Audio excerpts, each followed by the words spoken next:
예, 장두식 작가입니다. 요즘에 그 중국은 왜 이러는지 모르겠습니다. 중국은 땅덩어리도 넓고 인구가 많은 반면에 너무나 욕심이 많은 나라인 것 같습니다. 자, 여기 신문에 나온 그 제목으로는 중국 서해 구조물 철거 거부, 정부에서는 비례적 대응 방안 검토. 예, 이런 제목의 내용을 확인해 보겠습니다. 정부는 21일 중국이 서해 잠정 조치 수역에 일방적으로 구조물을 설치한 것과 관련 애국 당국 등과 함께 비례 대응 방안을 검토하고 있다고 했다. 중국이 구조물을 철거하지 않으면 우리도 서해에 맞대응 성격의 구조물을 설치할 수 있다는 이야기다. 이와 관련 정부는 23일 서울에서 제3차 한중해양협력 대화를 열고 이 문제를 논의할 예정이지만 중국은 철거 요구에 사실상 거부 의사를 밝힌 것으로 알려졌다. 강도영 해양수산부 장관은 이날 기자회견을 열고 중국이 무단 설치한 구조물과 관련해 이번 사안을 해양 영토를 지킨다는 자세로 매우 엄중하게 보고 있다면서 비례 조치를 포함해서 실효적으로 가능한 부분들을 고민하고 있다고 또 밝혔다. 비례 조치에 대해서는 어떤 수준에서 어떤 시설물로 중국 측에 비례 대응하는 것이 적절한지 그 부처 간에 공동으로 협의 중이라고 했다.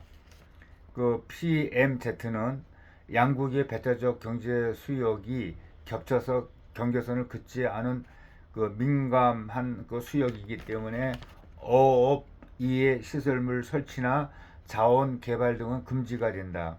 특히 정부는 중국이 시추선을 개조해 PMZ 서쪽에 설치한 고종 구조물에 대해서는 구체적 사실관계를 따질 것으로 예상된다. 중국은 구조물 총 3기 가운데 2기는 양호장, 설란 1호와 2호이고 나머지 1기는 그 설란 관리시설이라고 주장하고 있다. 정부는 지난 2월 중국이 한국해양조사선의 그 항해를 고무버트로 방해해 대치하는 등 긴장감이 고조가 된 점과 관련해서도 재발 방지 방안을 협의할 것으로 보인다. 정부는 그동안 중단됐던 경계선 협상의 재개의 필요성도 강조할 방침이다.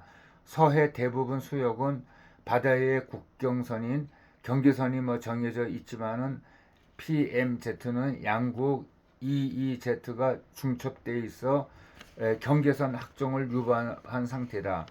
정부는 PMZ에 경계선을 분명히 그어야 구조물 설치 또 중국 어선의 불법 조업 논란이 해소될 수 있다고 또 보고 있다. 중국은 2014년만 해도 해양 경제 해양 경계 그 확정은 양국 관계의 장기적 안정적 발전에 매우 중요하다며 긍정적인 반응을 보였지만 이후 시진핑 국가 주석의 해양 굴기 방침에 따라 입장을 바꾼 것으로 전해졌다.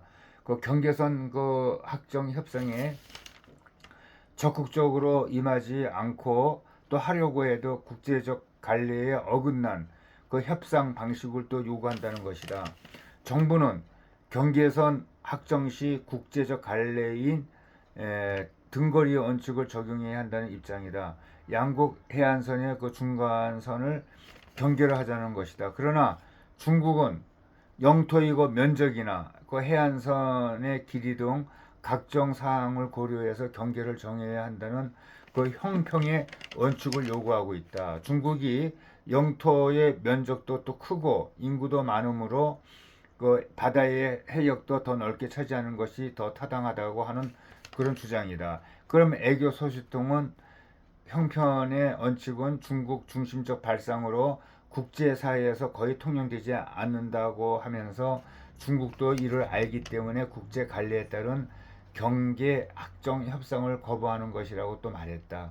정부는 중국이 시간 끌기 전략으로 경계 확정을 미루는 사이 구조물 설치 또 군사훈련 활동으로 경계 미확정 수역에서 실질적인 해상 지배력을 확보하려 한다고 의심하고 있다. 중국이 PMZ에서 구조물 설치를 늘려나가는 것도 향후 경계선 협상에서 유리한 고지를 차지하려고 하는 그 포석이라는 것이다.